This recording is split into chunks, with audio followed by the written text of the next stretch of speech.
Excuse me. All right, a little video for Harry since we cannot get together. We can still. I don't remember if you said you're moving back here or if you're just passing through. But if you're going to be around, we can, of course, still get together. But just so you have this until then.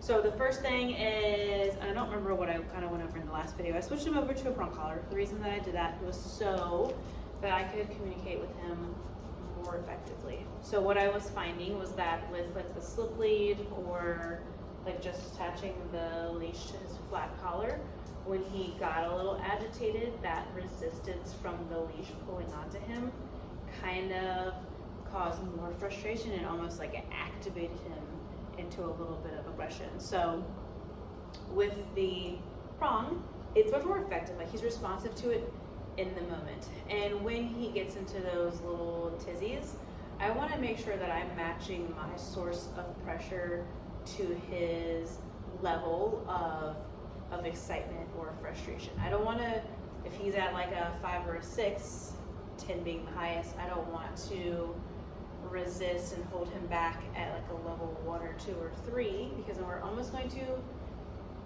amplify that frustration. So I want to, like right now he's kind of just pulling into his leash. I want to give a little bit more to help him turn that pressure off.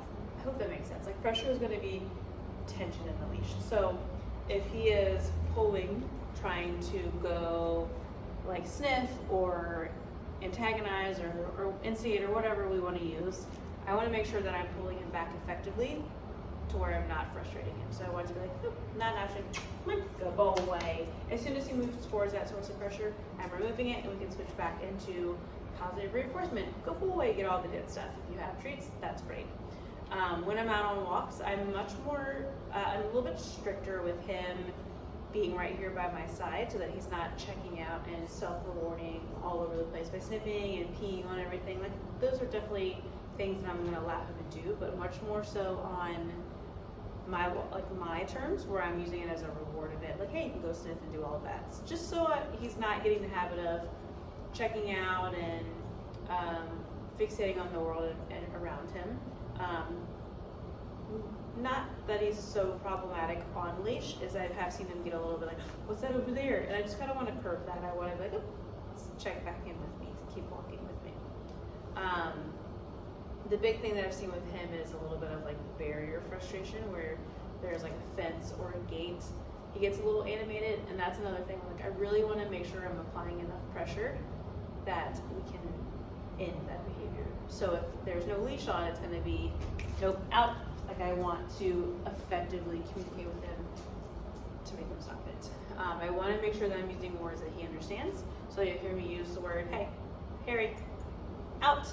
That just means to give something a little bit of space. That could be you. That could be if he's guarding like the fence or whatever. If he's trying to sniff at another dog. Let's see if we can shade the shot. Come here. So he goes to sniffer.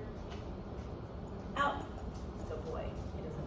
He knows her, so he doesn't care about her anymore. Just kind of giving him a little bit of feedback to help him make better choices.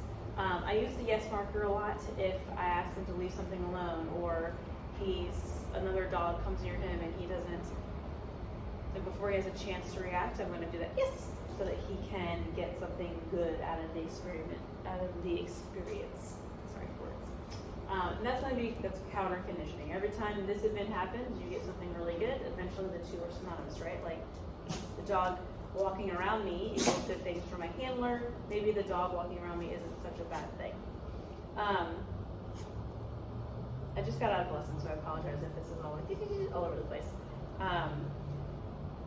As far as introducing him to the dog that he's going to be living with, lots of neutral interactions first. Take them out on a walk together where there's not that intrusive, like letting them sniff and things like that. Harry does not like dogs coming into his space and putting that social pressure on him. That is where he shuts down and gets a little persnickety. So the more interactions you can have where they're just existing together, we take him on a walk together, we have the other dog leave him alone until he literally just doesn't care. that is when we're gonna allow there to be a little bit more intimate interaction. So what I like to do is we'll start out like a little bit of a distance away. We're walking together, and we'll just kind of, every once in a while, just kind of close the gap a little bit and move back away. Go a little space, close the gap a little bit and move back away, and just kind of let them get used to being in each other's space at a really low invasiveness level. If he starts to kind of like get a little sip with her, Harry, come on, good boy, just bring him back into your space. So when he is showing that little spark of what's that over there, whether it's the dog that you're introducing him to or just a dog out on a walk, I want to match that level of intensity with my leash again. So I'm going back to that. So when he's just like, hey, a dog, and his ears perk up a little bit, let's go. Checking in with him, tapping him into your space. Not a correction, just a little bit of, let's go. Getting him excited to be moving with you. And I don't want to correct him for looking at dogs or anything like that. That creates its own set of conflicts. I want there to just be that, I'm not worried about it, come back and walk with me. I really need a treat right now with Brittany. And then as far as relationship goes, making sure that you are enforcing all of the little things. So he already had like a really great foundation of obedience. Where I saw him struggle a little bit was him like not really wanting to do it in all contexts, or like he would just do it and then get right back up again. So I want him to understand the concept of like of me following through, of you guys following through with the things that you ask him to do. Harry, sit. Good. I'm implying that I want him to keep doing it. That marker is good. I can do other things around him. If he breaks behavior, then I'm just going to tell him, nope. Good. I'm going to tell him no, put him back into behavior. I want to really make sure that we're following through with that so that he understands the picture of what a command means. The only thing that lets him come up is, okay, that's going to be his release word. Meaning, you're done with that, you don't have to do that anymore. So we have to make sure that if we're releasing him out of behavior, if we're expecting him to understand the picture of, you're going to be in a behavior until I release you. Sit. No. Good. Beta. Very good. So if the dog comes up to us, I can kind of push, put myself between him and that dog with my back facing the trigger to help him feel like he has a little bit of space advocacy, where I'm not letting dogs just run up to him. Again, if we're just sitting behind him and we're holding him back and we're not actually moving him away, we're creating frustration. Sit. Good. Beta, come here. So if I do this and I'm holding him, he doesn't care about Beta, but if I'm holding him back, no, sit. Then again, like he's gonna feel like he has to create his own space through aggression. That is how he has learned that if he snaps or barks or growls, typically things move away from him, right? So I want to show him, I will create space for you. Out. If she comes into his space, I want to make sure that I'm really using that leash appropriately. I hope that makes sense.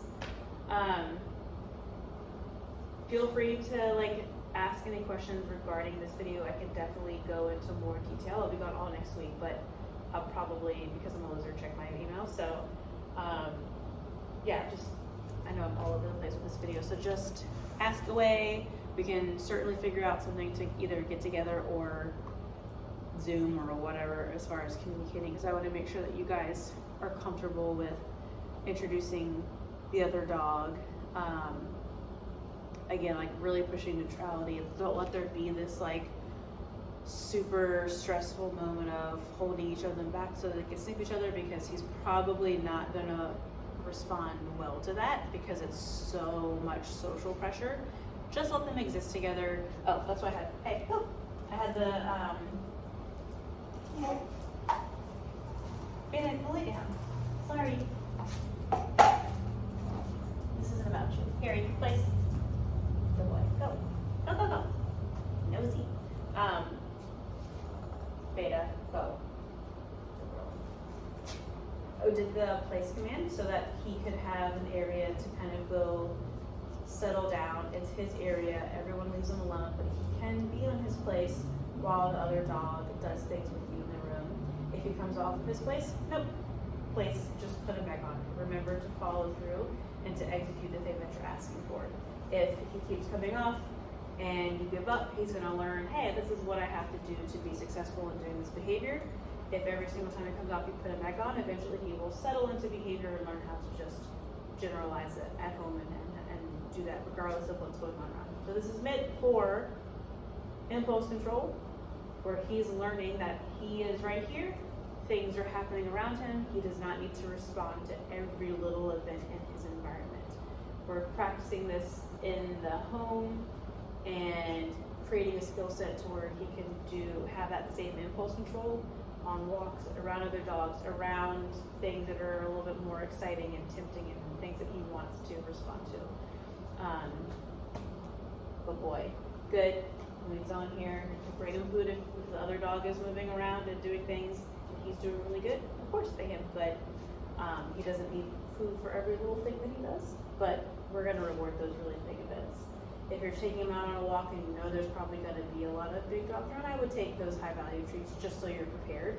Every time he looks at a dog, yes, pay him, create those good events. If he is getting really amped up, remember to do your check-ins. When he looks back up at you, yes, move backwards, let him take the food. Let's go back into the heel to walk again. I hope that makes sense. I'm gonna repeat that. So when we're walking and he sees a dog, let's go. Kind of lift just a little bit of leash pressure in towards us. When he looks back up at us, yes, and I kind of let him chase that food after him. Let's show them. We're gonna pretend like there's a dog ahead of us. Let's go. So he sees the dog. Harry, yes. Well, let me go. I wish I put the camera back front so I have more space. Let's go. Let's go. Yes. Very good. Let's go. A terrible example because I have 4 feet to work with, but along those lines, and there's no dog for him to react to. So let's say as soon as he looks at the dog, his little ears perk up. Let's go. Move him back into my space. Yes. Feed him. Hopefully that makes sense. This would have been much easier to demonstrate or to work through with an audience to give me feedback as far as if they understand or don't understand. So again, circling all the way back around again. If you have any questions, just shoot me an email. Bless you. Oh my goodness. Good boy. All right. What's up, buddy?